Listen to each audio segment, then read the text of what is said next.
If you're thinking about buying property in Dubai, you need to know this. The market you're walking into right now is completely different from 2 years ago. I've helped hundreds of expats build multi-million dirham portfolios here in Dubai. I've also stopped many from buying properties they couldn't rent, couldn't sell, or couldn't afford to keep. So in this video, I'm walking you through the step-by-step process from curious expat to confident owner, how to avoid the traps that catch people every month, and the stress test I use before putting my own money in. Section 1. Understanding your expat position before you even look at properties. What most people get wrong. They dive straight into property searches, viewing trips, and developer presentations without first mapping out their own personal situation as an expat. I had a UK expat reach out recently who had already shortlisted 3 off-plan towers and booked viewing appointments. When I asked him basic questions like, what's your visa situation and how are you planning to handle UK tax on rental income, he went quiet. He hadn't thought about any of it. He was just reacting to marketing and Instagram posts. We had to hit pause and work backwards to figure out what exactly made sense for his specific circumstances before we could even talk about which properties to look at. As an expat, buying in Dubai, you're not just making a property decision, you're making a decision that sits at the intersection of your visa status and how long you plan to stay in the UAE, your home country's tax rules on foreign property and rental income, your currency exposure. Are you earning in US dollars, euros, or GBP? And how does that affect your Dubai purchase? Your family situation and whether you need to be near schools, your office, or specific communities. Your timeline for potentially leaving Dubai and what that means for holding, renting, or selling. Most people skip this entire layer and jump straight into which tower should I buy? The problem is, without clarity on your expat foundations, you can't properly evaluate whether a property actually fits your life or whether it just looks good in a brochure. Before you look at a single property listing, sit down and write out clear answers to these questions. What is my visa situation right now? Am I planning to live in Dubai long term, or is this a 2 to 5 year stint before I move somewhere else? What are the tax implications in my home country if I own Dubai property and earn rental income? What currency am I earning in? And how comfortable am I with exchange rate risk over the next few years? If my circumstances change, job loss, family situation, or my health, how quickly would I need to exit this property? These answers are going to shape everything from the type of property you buy to the area you choose to how you structure ownership. Now that you've mapped out your personal expat situation, let me walk you through the exact step-by-step process you should follow. Point 1. Define your use case. What most people get wrong, they skip the fundamental question of what is this property actually for? Dubai property falls into 3 broad categories from a use case perspective. Pure investment, smaller units, studios and 1 bedrooms, in high demand rental areas close to business districts or the metro, aimed at young professionals or short-term corporate tenants. You're optimizing for yield and ease of management, not lifestyle. End user, primary residence, larger units, 2 beds, 3 beds, townhouses and villas. In family communities with good schools, parks and quality of life. You're optimizing for where you actually want to live, and investment returns are secondary. Then there's the hybrid, a property that could work for both,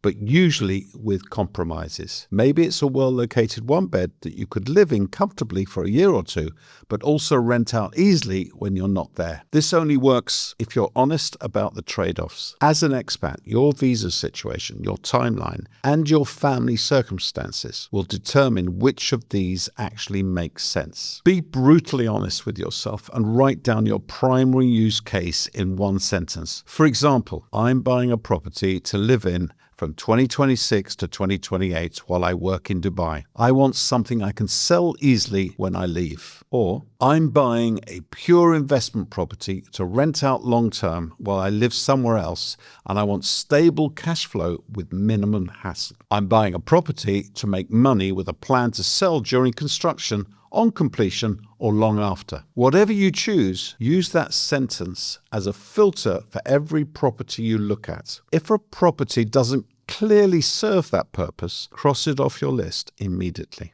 Now, I've spent the last 20 years researching Dubai property, working with expats and stress testing deals so my clients don't end up stuck in bad projects or overhyped areas. And I've distilled all of that into a free Dubai investors due diligence playbook. It's the exact checklist I use to screen locations, projects, terms, and risks before anyone sends a dirham. Download it here and keep it beside you while you watch the rest of this video. With your use case locked in, the next step is to narrow Dubai down from dozens of communities to a short list of areas that actually align with what you're trying to achieve. Point 2. Choose the right area for your expat strategy. What most people get wrong. They chase brand name areas, flashy new launches, or cheap off-plan prices without understanding the underlying demand drivers, supply dynamics, and how those areas will actually perform by 2026. Here's what actually drives area performance. Proximity to employment hubs. Areas near business districts, free zones, and major corporate offices will always have baseline rental demand from professionals who want short commutes. Infrastructure and connectivity. Areas with metro access, main road connections, and easy links to key parts of the city hold their value better because they're more functional for daily life. Community maturity. Established areas with existing schools, retail parks, and services attract families and long-term residents. Newer areas might promise all of this, but until it's actually built and occupied, it's just a marketing deck. The supply pipeline. If an area is handing over 20 new towers in the next 18 months, you're walking into a heavy competition for tenants and buyers. If supply is constrained and demand is stable, you're in a much stronger position. Regulatory and demographic trends. Some areas are heavily dependent on short-term tourism. If regulations tighten or global travel patterns shift, those areas take a bigger hit. Areas with diverse demand, residents, families, corporate tenants, etc., are more resilient. As an expat, you also need to layer in your personal factors. Do you need to be near your office, near your kids' school, near lifestyle amenities? Your short list of areas should be the overlap between what makes sense as an investment and what actually works for my life. Start by listing 3 to 5 areas that align with your use case from the previous point. Then for each area, research. What's the primary demand driver? Jobs, families, tourism. How much new supply is scheduled to hand over between now and 2027? What's the current rental market like? Check actual listings, not just developer brochures. Is there a metro or a main road access, or is it isolated? Does the area already have schools, supermarkets, and services, or is it all planned for the future? Eliminate any area that relies purely on hype. Focus on areas that are already functioning or serving real demand today and in the future. With your area shortlist ready, you now need to decide what type of property to buy within those communities so it fits your budget, risk tolerance, and the returns you're aiming for. Point 3. Choose the right property type and price point. What most people get wrong. They fixate on headline prices, payment plans, or the cheapest option in their budget without understanding how different unit types,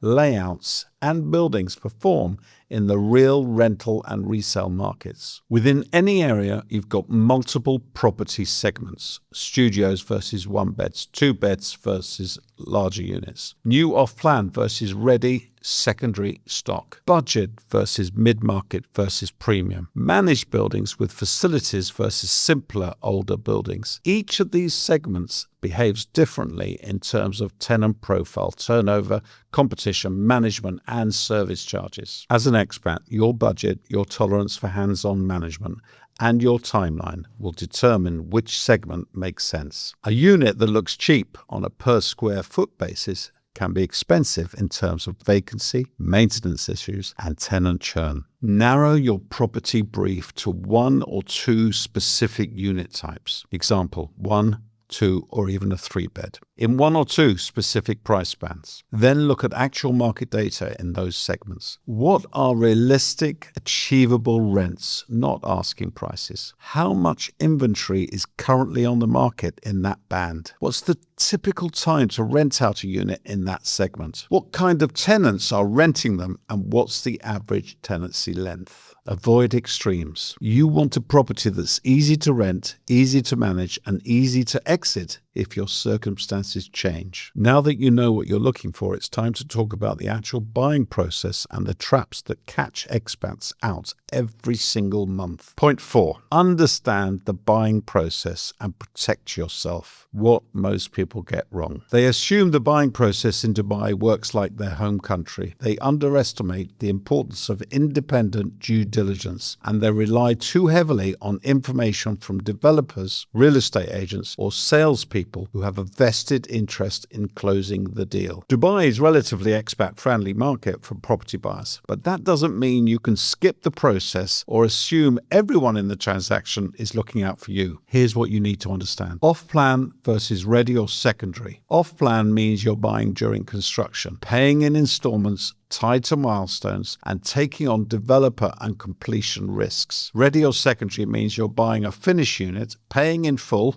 or with a mortgage, and the property is yours immediately. Each has different risk profiles and process steps. Escrow accounts. For off-plan, your payments should go into a registered escrow account, not directly to the developer. This protects you if the project stalls or the developer has issues. NOC, no objection certificate. For secondary purchases, the seller needs an NOC from the developer to transfer the property. If there are unpaid service charges or other issues, this can delay or block the transaction. Title deed and registration. The final step is to transfer the title deed with the Dubai Land Department, or DLD, and pay transfer fees, usually about 4% of the purchase price, plus other administrative costs. Financing. If you're getting a mortgage as an expat, the process and requirements differ from buying a property outright. You'll need clear income documentation, visa status, and usually a higher down payment than a local buyer. As an expat, you're often buying remotely or on a short visit, which means you're more vulnerable to missing details, rushing decisions, or trusting the wrong people. The fix is simple: independent verification at every step. Before you sign or transfer any money, verify the project is registered with RERA and the escrow is in place for off-plan. Get a full breakdown of all costs: the purchase price, the DLD fees, the agency fees, service charges, maintenance, and any other hidden costs. For secondary, confirm there are no outstanding service charges or liabilities attached to the unit. If using a mortgage, get pre-approval and clear terms before you commit to a property. Use a clear written process checklist so you always know what the next step is and who is responsible. Don't rely on verbal assurances. Get everything in writing. And if something feels rushed or unclear, slow down and ask more questions. With the buying process clear, the next critical piece that trips up a lot of expats is the tax and legal side, because this is where people get blindsided after they've already bought. Point 5. Navigate tax, legal, and regulatory considerations. What most people get wrong. They assume Dubai's no income tax environment means there are no tax or reporting obligations at all. Dubai itself has no income tax, no capital gains tax, and no property tax, beyond a 5% VAT on commercial property, but that doesn't mean you're off the hook entirely. Here's what you need to consider: your home country tax obligations, tax residency, your estate and inheritance planning, the reporting and compliance, your visa and ownership structures. Before you buy Dubai property as an expat, speak to a tax advisor who understands international property and tax residency rules. Ask specifically about rental income, capital gains, and reporting obligations. If you're planning to shift your tax residency to Dubai, get clear professional advice on whether you actually qualify and what you need to make it stick. Understand the visa rules and renewal process if you're relying on property ownership for residency. Build the cost of professional tax and legal advice into your budget. Trying to save money by guessing on tax rules is one of the most expensive mistakes expats can make. Now that you understand the process and the compliance side, there's one final step that separates smart expat buyers from everyone else. Point 6. Stress test your Dubai deal before you commit. What most people get wrong. They take the numbers in the sales brochure at face value. They assume best case scenarios and don't pressure test their deal against realistic downside situations. Smart expat buyers don't just look at the upside. They stress test the downside. They ask, if rents drop 15%, does this property still make financial sense? If I have 2 months of vacancy per year, can I still cover my costs? If I need to sell in 2 to 3 years instead of 5 to 7, can I get out without a major loss? If currency moves 10% against me, does this change my decision? If service charges or maintenance costs are 20% higher than projected, does the math still work? Properties that survive this kind of stress testing are the ones you can sleep at night